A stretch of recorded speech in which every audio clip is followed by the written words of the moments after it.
What's something you witnessed, scary or otherwise, that you still can't explain to this day? I never met my father-in-law because he passed away when my wife was only 10.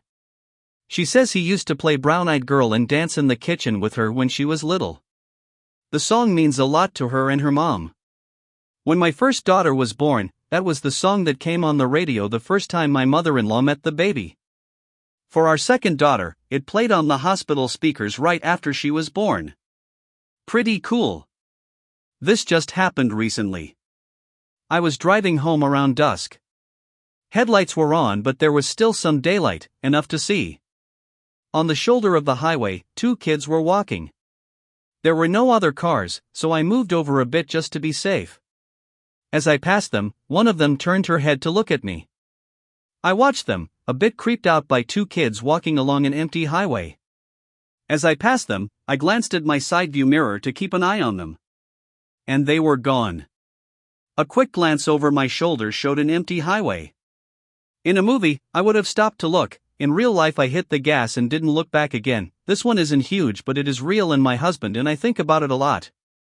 One time I was at urgent care to get an injury checked out. My husband was with me as he usually is for anything medical.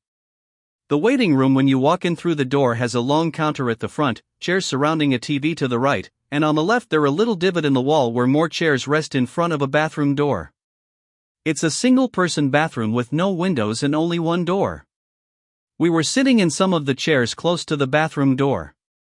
It was kinda in its own micro hallway and the only exit from walking out of the bathroom was to walk past my husband and I. After sitting there for a while a man walks in with his wife through the front door of the waiting room. They don't go to the check-in counter, but rather talk right in front of the door for about 30 seconds, maybe a minute.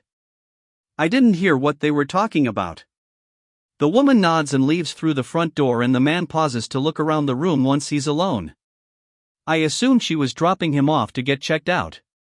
His eyes meet the door to the bathroom and he walks straight there instead of checking in, going inside, and locking the door. My husband and I continue to wait there. 5 minutes pass, 10, 15, 20. We waited there for a long time and he never came out.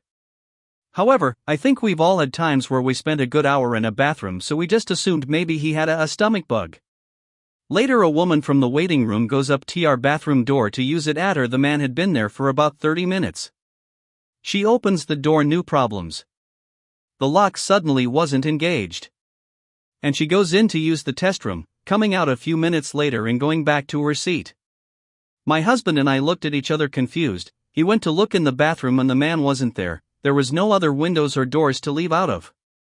The man was just gone, not a trace. We never did figure out where he went, but we do think about it fairly often.